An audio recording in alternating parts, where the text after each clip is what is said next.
Saudações do crente docente. Está no ar o CDcast, o podcast da sua lição bíblica. Nesse trimestre nós estamos falando sobre avivamento, a revista Lições Bíblicas da Casa Publicadora das Assembleias de Deus, CPAD, que tem por título lá na capa Aviva a Tua Obra, o chamado das Escrituras ao quebrantamento e ao poder de Deus, revista comentada pelo ilustríssimo pastor Elinaldo Renovato de Lima. E nesta semana nós estamos na lição de número 9, o avivamento pentecostal no Brasil. O texto áureo da lição está no Atos dos Apóstolos, capítulo 19, versículos 5 e 6, que diz: "E os que ouviram foram batizados em nome do Senhor Jesus. Impondo-lhes Paulo as mãos, veio sobre eles o Espírito Santo, e falavam línguas e profetizavam." A verdade prática: Deus derramou o grande avivamento pentecostal no Brasil. Ele pode avivar mais uma vez o seu povo. O texto áureo, que começa com o relato do que aconteceu na cidade de Éfeso, que já havia recebido a mensagem evangélica, já havia recebido a mensagem de salvação e já havia batizado em águas como confissão pública de que agora faziam parte do corpo de Cristo. Paulo chega naquela região, depois que Apolo já teria pregado. Apolo era um homem poderosíssimo nas Escrituras, um grande pregador, mas que não conhecia a fé pentecostal, não conhecia o batismo com o Espírito Santo e com fogo. Então, enquanto Apolo já tinha ido para Corinto, Paulo chega naquela cidade e pergunta para aqueles irmãos, aqueles discípulos, aqueles crentes que estão ali em Éfeso: recebestes o Espírito Santo quando crestes? E eles respondem que sequer haviam ouvido que haja Espírito Santo. Então Paulo deu a explicação histórica e teológica para eles, que é muito importante, tanto a historicidade quanto a teologia relacionada ao movimento pentecostal, implicitamente está ali nesse relato de Atos 19, e impõe as mãos sobre eles, faz uma oração, e eles são revestidos de poder. Eles recebem o batismo com o Espírito Santo, com evidência inicial do falar em outras línguas, e recebem de bônus, e louvado seja Deus por isso, o dom de profecia, ou de profetizar. Então, ali eles receberam a plenitude do Espírito Santo. Que bom que nós entendemos a questão da plenitude, porque não é de interesse de Deus, não é interesse de Cristo que tenhamos uma vida cristã incompleta, Uma vida cristã em que nós não consigamos verbalizar, expressar, praticar a mensagem incompleta do Evangelho. É de interesse de Deus que tenhamos a mensagem completa, que vivamos a plenitude, que não coloquemos a nossa mente num bloqueio teológico de cessacionismo, num bloqueio teológico de que o derramamento de poder, a manifestação do dom de línguas e dos demais dons espirituais foram somente para o período apostólico, que na verdade não é assim. A verdade é que a plenitude do Espírito é para todos nós que recebemos a Cristo Jesus como Senhor e Salvador, para aquele tempo apostólico, para o período patrístico, para o período moderno, pós-moderno. E o Espírito Santo, ele está presente, ele é eterno, e as suas manifestações estão disponíveis para todos nós que cremos em Cristo Jesus como Salvador de nossas vidas. O pentecostalismo, o movimento pentecostal, nunca esteve ausente, ainda que em proporções pequenas, mas nunca esteve ausente da história da igreja. Então, qualquer argumento cessacionista, tanto no sentido bíblico exegético, quanto no sentido histórico, jamais houve ausência de dons espirituais em algum momento da história da humanidade, em algum momento na história do cristianismo. Então, todo argumento cessacionista não faz qualquer sentido. Primeiro, pelo argumento bíblico-teológico. Os sinais seguirão aos que crerem. Em meu nome expulsarão demônios, falarão novas línguas. e se alguma coisa mortífera vocês forem cometidos, não lhes causará dano algum. Os sinais seguirão aos que crerem. Então, meu irmão, onde tiver alguém que crê na mensagem do Evangelho, na mensagem de que Cristo é Senhor e Salvador de suas vidas, haverá movimento pentecostal, haverá derramamento do Espírito Santo sobre nossas vidas, haverá revestimento de poder, línguas estranhas, manifestação de dons espirituais, por ato e obra soberana da pessoa bendita do Espírito Santo de Deus. Então, a nível histórico, há vários relatos, registros, argumentos na patrística e na história da igreja, da manifestação de dons espirituais e de sobrenaturalidades advindas do Espírito Santo. Alguns exemplos eu vou citar aqui. Orígenes, que escreveu contra Celso, ele diz assim: e alguns, nas curas que realizam, demonstram ter recebido por sua fé um poder maravilhoso, invocando somente o nome de Deus, de todas as coisas e de Jesus sobre aqueles que necessitavam de sua ajuda, além de algumas menções à sua história. Pois por esses meios nós temos visto muitas pessoas libertas de calamidades terríveis, cura de demência, cura de loucuras e de diversas outras doenças que não poderiam ter sido curadas nem pelo homem, nem por demônios. Ou seja, Orígenes registra em uma obra dele pequena de que havia manifestação sobrenatural de cura divina, de milagres, de coisas espantosas e extraordinárias no seu tempo. Isso ele escrevendo contra Celso. Vocês podem pegar registros históricos disso. E ainda, Novaciano, ainda no terceiro século, ele escreve um tratado sobre a Trindade e ele discorre a sua familiaridade com o ministério sobrenatural do Espírito.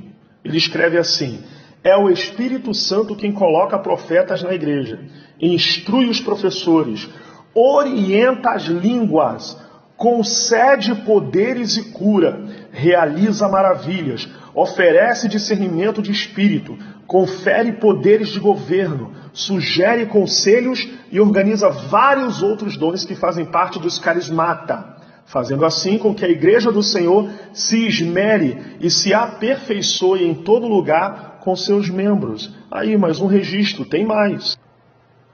O famoso teólogo Tertuliano, na sua defesa contra Marcião, Marcião foi um grande herege que deu um grande trabalho para a igreja ali dos primeiros séculos.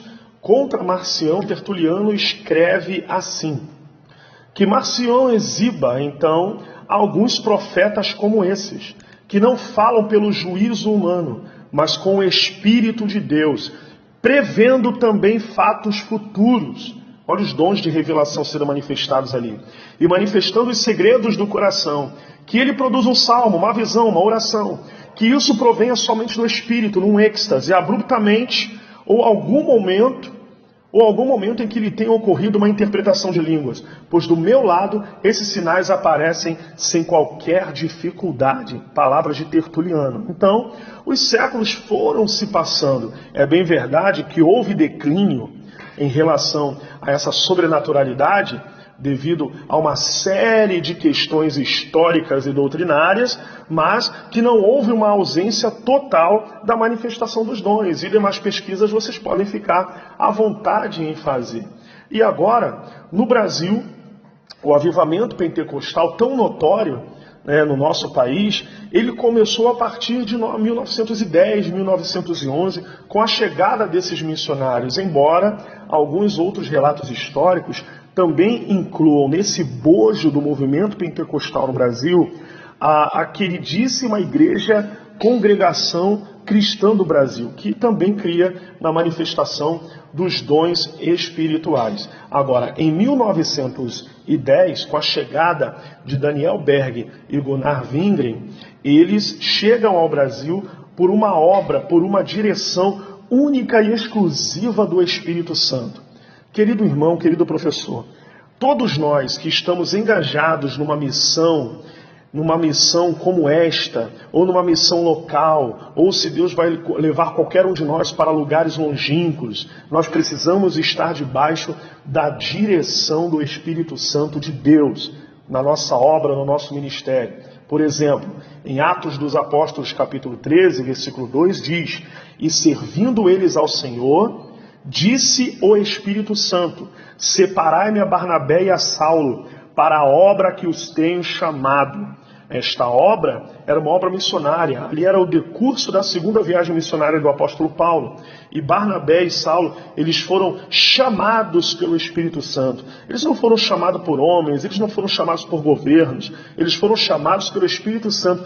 É o Espírito Santo quem separa o apóstolo, o enviado para a obra. É o Espírito Santo quem separa você. É o Espírito Santo quem separa seus alunos para algo extraordinário que ele tem a realizar. Quem separa é o Espírito Santo. Ainda nos Estados Unidos, Daniel Berg e Gunnar Wingren receberam revelações do Espírito Santo de que eles deveriam vir para cá, para o nosso território, para a nossa nação na América do Sul. Eles nem conheciam a cidade chamada Pará. Eles tiveram que ir numa enciclopédia, procurarem mapas, procurarem registros onde ficava. E logo tentaram, da melhor maneira possível, ainda que com pequenas doações de ofertas para a provisão da viagem, pegaram um navio em Nova York e vieram para a nossa nação e chegaram aqui. E começaram a pregar a fé pentecostal.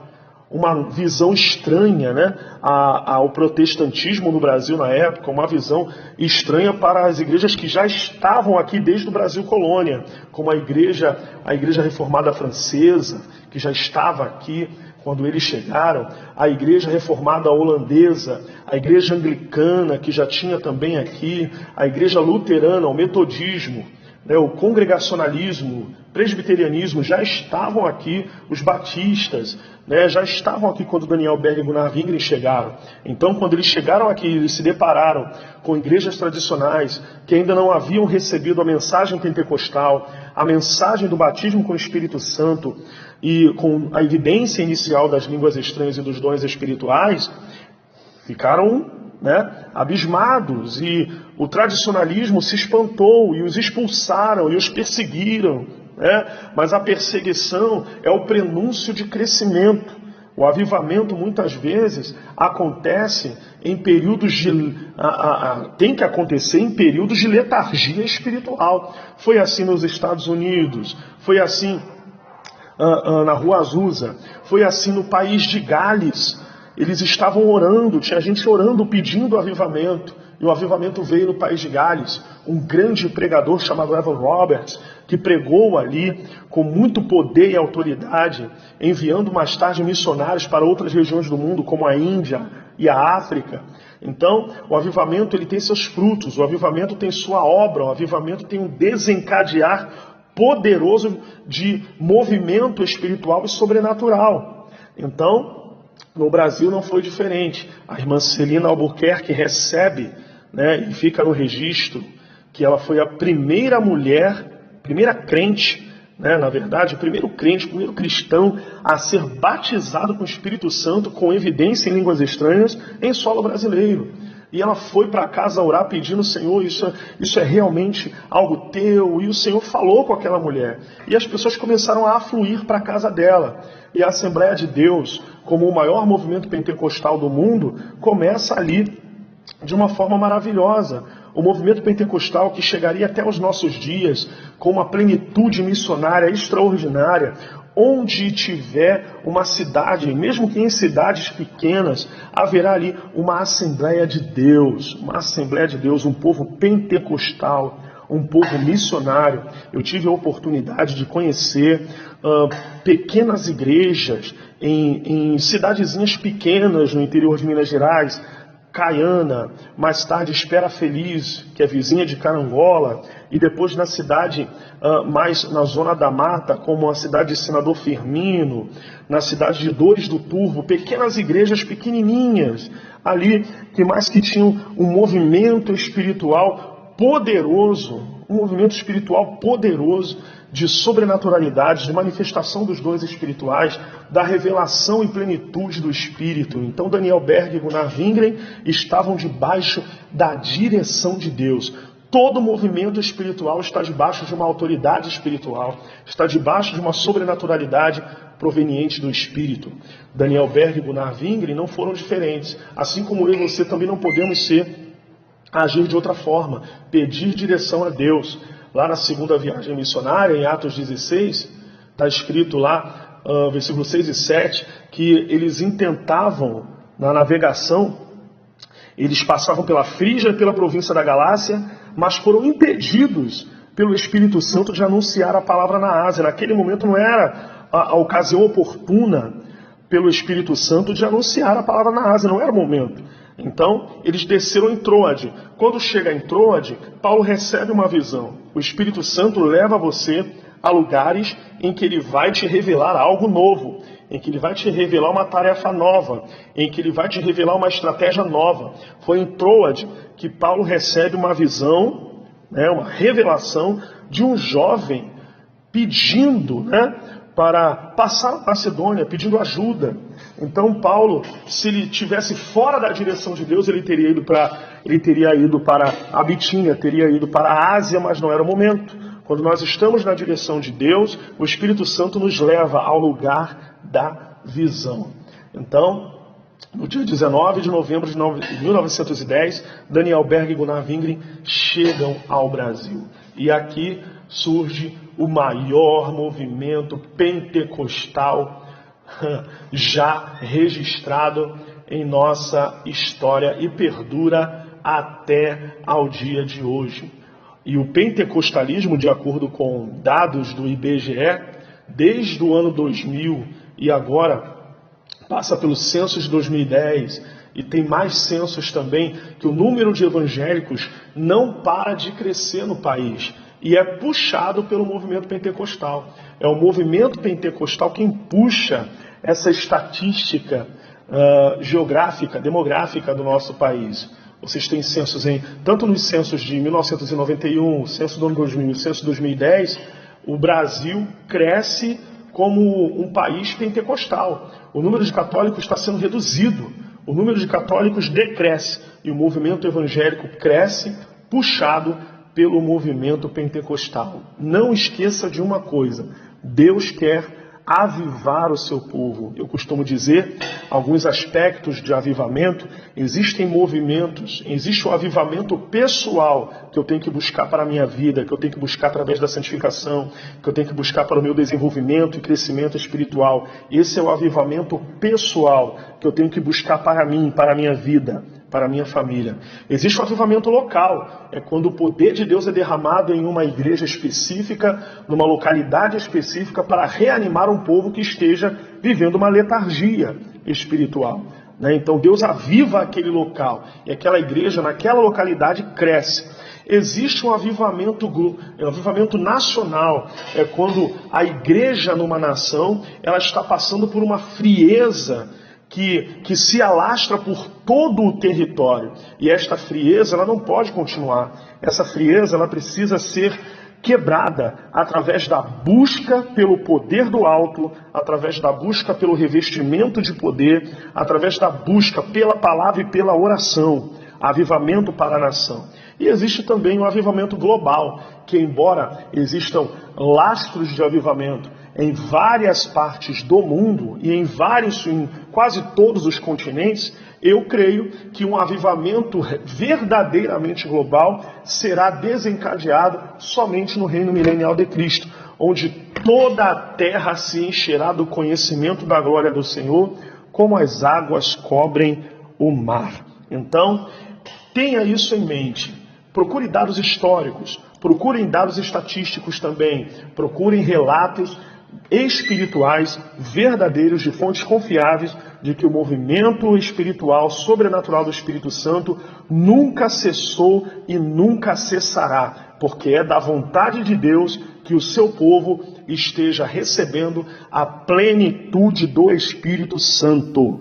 Que Deus vos abençoe, em nome de Jesus. Siga nossas redes sociais, @crentedocente, no Instagram, no YouTube, no Facebook. Minha gratidão a todos os amigos que estão viabilizando essa audiência, esta audição, que Deus vos abençoe. Que tal entoarmos aí, depois de que esse podcast terminar, entoarmos o hino 24 da nossa harpa cristã tradicional, para os que são tradicionais. Um grande abraço, que Deus vos abençoe. Até o nosso próximo CDcast.